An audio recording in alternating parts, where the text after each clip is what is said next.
Hello YouTube, and I am back. I'm here to review The Last of Us episode 7, Left Behind. I have been anticipating this episode. I've been looking forward to it. When I saw it on the episode listing and I saw Left Behind, I was like, okay, they're going to incorporate this into the first season.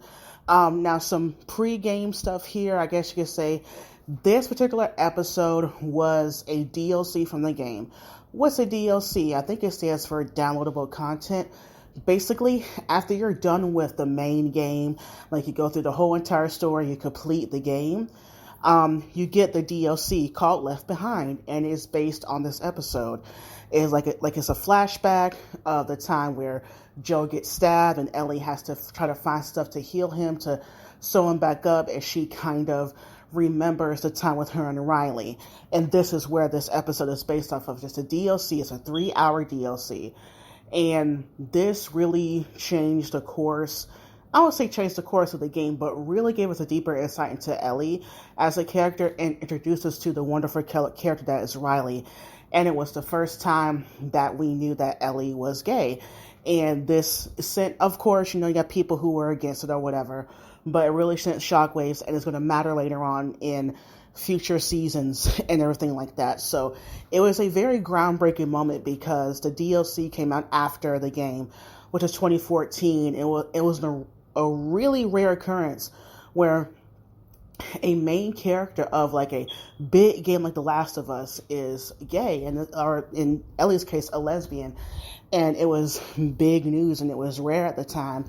And so it kind of paved the way for a lot of other, games to really be more diverse when it comes to sexuality. So just wanted to lay that out there just to give you the importance of what this story means and why I was anticipating it. And boy, did they blow this out the water. I knew Storm Reid would be a great Riley, and I just loved her. Just all the moments between her and Bella, great chemistry, fantastic chemistry. I mean, it gave me the same feeling in the game, and all the stuff. I mean, it was ripped out of the game, minus the name brand stuff like Foot Locker and Victoria's Secret. Like, that wasn't in the game because I don't think they would want to, it was a DLC. They didn't want to pay for all that. But since it's a TV show and it's within the episodes, they probably have enough money to do that. But it was just great to see all of that. Of course, certain things were different, but the core of it was basically the DLC. The merry-go-round, or the little carousel, the way it was lit up was beautiful.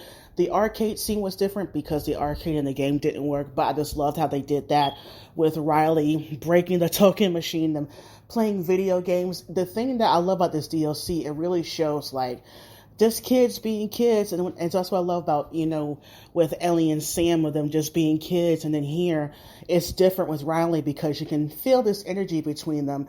And it's like going on a first date, and, in this world of The Last of Us, these kids aren't really going to experience this freeness of going out and having fun and doing all this stuff.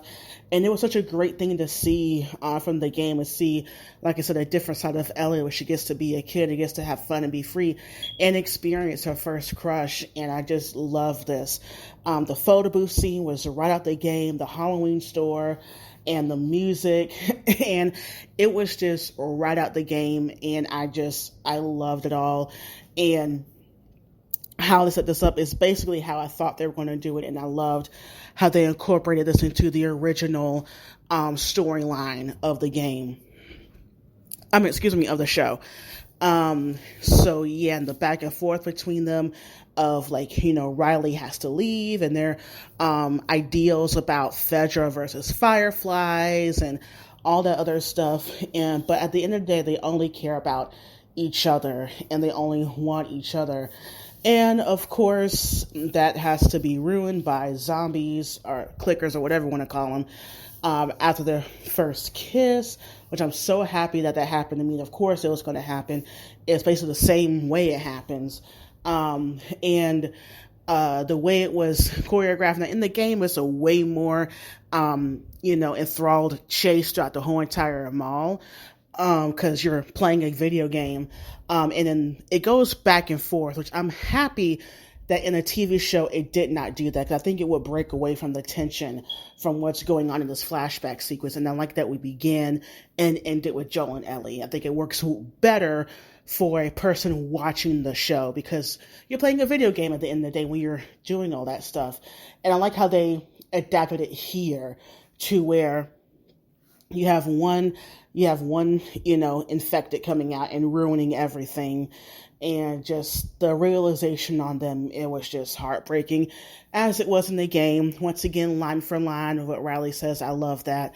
And once again, Storm Reed and Bella Ramsey breaks my heart,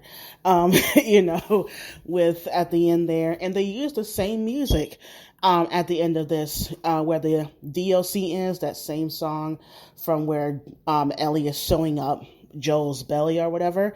They're playing the same music that they play at the end of the DLC, and I love that, how they end the episode on the same, it gives you that same kind of like a stress release or something. I don't know what it's called, but it gave me the same feeling as I did after playing the DLC. So yeah, great episode, great adaptation of the DLC. Love Storm Reed, love Bella Ramsey. Once again, always, like I said, great chemistry. And it's heartbreaking at the end of the day, but I thoroughly enjoyed it. What do you think down below? And goodbye, YouTube.